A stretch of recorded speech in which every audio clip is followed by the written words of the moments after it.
I just finished Shield of Sparrows by Denby Perry. I think that's how you pronounce her name. But I finished it. It took me 2 days. This is a book that's 511 pages, so quite a big book. This is a romantasy adult book, so 18 plus, especially since the romance in here is open door. Um, Especially like when it's coming to spice. Um, Now, if you're looking for spice, I do not think that this is necessarily the book for you because I wouldn't say it's a slow burn. I was just gonna say it's a slow book. I saw some people say on Storygraph that it's a medium paced book. It is not. I read a lot of books. This is a slow book, which is fine. I love that. It's just this is not medium, in my personal opinion.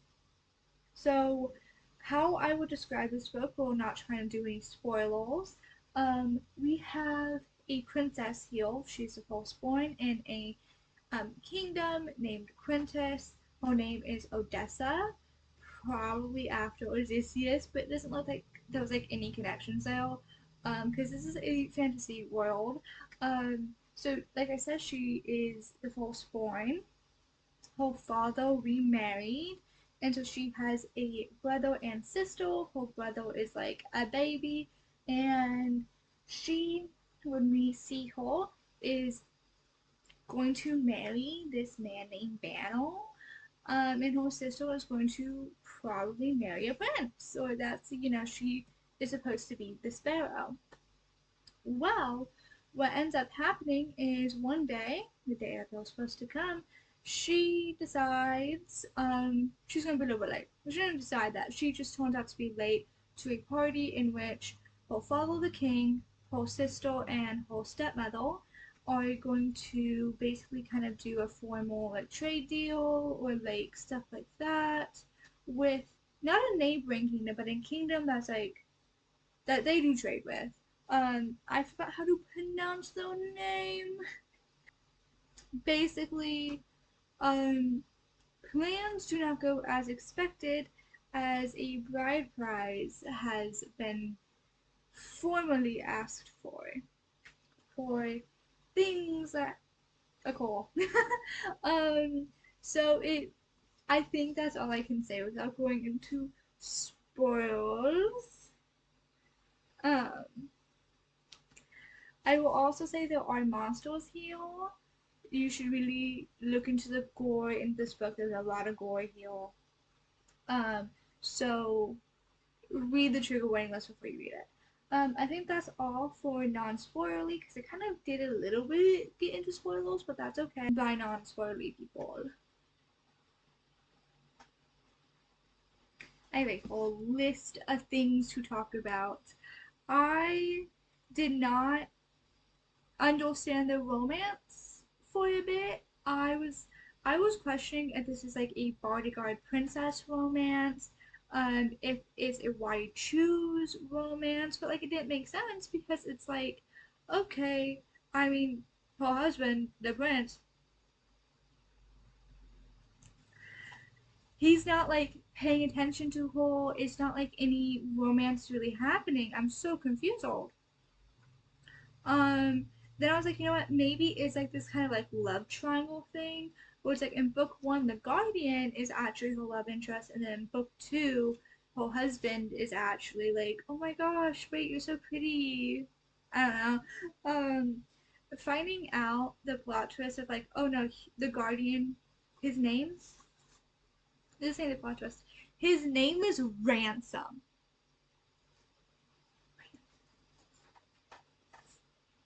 So finding out that no, she's just actually married to him, and finding all that out, I was shocked.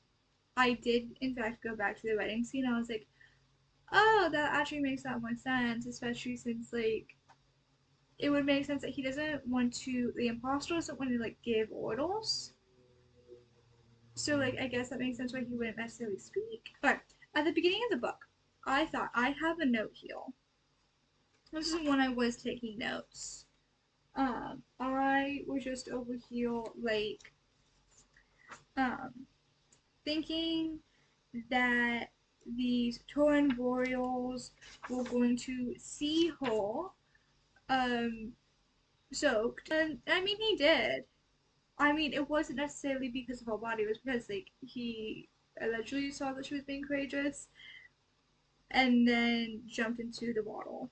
I was like, wait, please tell me Banal is not the love interest. He wasn't. Who? But I, I I didn't know because like I was in like page 2 of the book. Jocelyn and Brielle. I didn't see that coming. It makes sense that Jocelyn was a spy, and it would make sense that a spy would want to get to the king. That makes so much sense. However, I didn't necessarily see it coming. I don't necessarily know why I didn't see it coming. I don't think I was paying attention to the two old ladies in waiting. I don't think it would be KO'd because at that point I was just like looking for some kind of plot. I guess I overlooked it. Um, this is obviously when I realized it was no Raichu's, but I was also like, are we doing like he's gonna come for her in book 2 and it's like romantic and stuff like that? And then we had the conversation with Vance and I was like, okay, never mind. If his whole point was wanting to be close to the throne, it doesn't make sense why then he would make a deal so he can be with Brielle. I don't see him as being romantic. I see that as he was trying to find a reason to try to attack the Guardian. I I did think it was a little bit of Chekhov's gun, a little bit of like she's training so much, which I found so boring. Like I read Fourth Ring, so I'm used to training montages. This felt so boring. I want to be so honest. I know we needed it so that way we could see that she's training and blah blah blah, but I'm like, this is boring.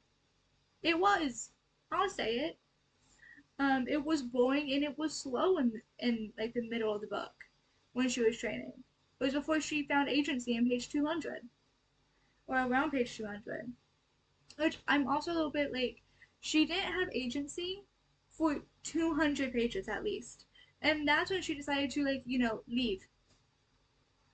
And like the Guardian being like, you never checked to see if the door was locked or whatever.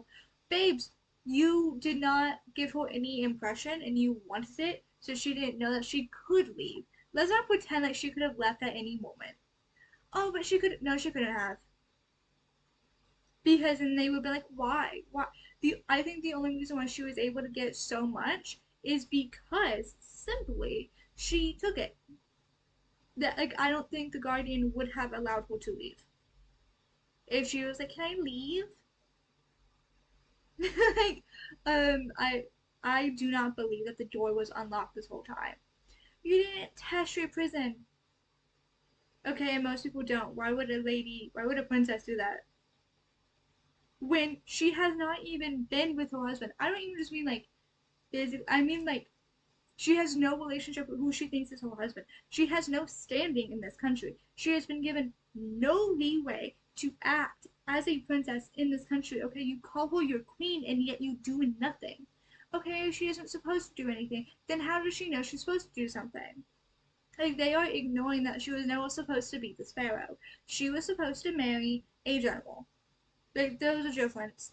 I do think that there was so much either neglectful abandonment here, or like I don't truly know because like yes, she then decided that she was going to learn about this kingdom because she is here and all of that stuff, and I'm like, babes, I understand your dad took you all that time, but maybe you should have been like, hey, I need to know about this country that I am potentially about to rule. Um, Tell me about it because like as soon as the marriage happened, she was a part of that kingdom, no longer Quintus. Um, and like also, how are you gonna be a reader of books and a princess and not know like little bit of diplomacy? I mean, it does make sense again because she wasn't trained to be this. Still, thought that either the Guardian and Xavier were either brothers or cousins. I do have a video on TikTok reacting to Ransom's name, and calling him Wolf, being like, "What's his last name, Wolf?" Um, Red hair, she has that. They wanted to hide it. that's obviously being attached to whatever these crux monsters are. So I wonder if when she screamed, like her mom, her sister, or her cousin, someone came to protect her because they're like, I don't know. Which makes me think, is she kind of like a hero, like Odysseus is? Is this a whole thing of Odessa trying to get back to like her kingdom of the magical creatures? I don't know. She has like a wild cat basically. Um, so obviously she's attached in that way. So obviously she's also going to find a way to heal her husband because she's like, no, you can't. There's a kill. There's a kill. There's a kill. So obviously she's feeling like there's a kill.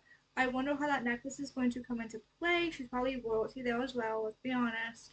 Um, I was shocked. I was honestly upset when I thought that she was a stepmom and no one told her, not necessarily being like, oh yeah, you have to tell her, especially since they're trying to keep it a secret. But I would feel like, one, you're not even hiding it well because you just yelled dad or papa. Um, but it's also like, I understand the secret is this. Like, we're gonna pretend that this is just like the prince's daughter and not, the prince's sister. And I mean, that was also kind of her dad. It's just a matter of like the secrecy. Like, yeah, you're protecting her a little bit, but at this point, you shouldn't have let her believe that she was royalty.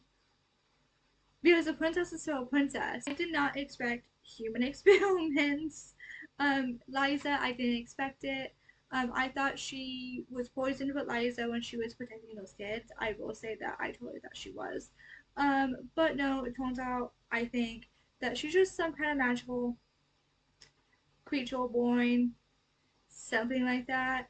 I do think that her mother is alive. I think that her mother is alive. Um, Maybe she's in the capital. Maybe she's not. I don't know. I think that they're probably either heading to the capital at the end of the book, or because we don't know where she's going. She's just like leaving with a guy. So either that or she's actually heading home. I don't necessarily like the miscommunication trope. Also, of like, okay, well, he's gonna head to Quintus because that's what he thinks his wife is. I thought that his mom was gonna stay around longer. Um, I didn't see it coming with like, actually, this is a family unit, and so Evie is his sister. Um, I didn't see anything like that happening at all. I think that this was a good book, and I think for the first time in probably a couple years, I read a 5-star book. I feel like a little bit like 4.75 if I'm going to be honest, because a part of this was really boring. And I think it could probably be condensed a little bit, but that's a fantasy book for you. Um, so I think with this, actually, I'm going to say 5 stars. I think I'm just going to do it. I haven't done it in a while. 5 stars. But apart from that, I really enjoyed this book. I think that it's fun. That was my thoughts and opinions on Shield of Sparrows. I will be continuing this series when it comes out, so hopefully next year we have book 2 and we can see what is going to happen here. Goodbye!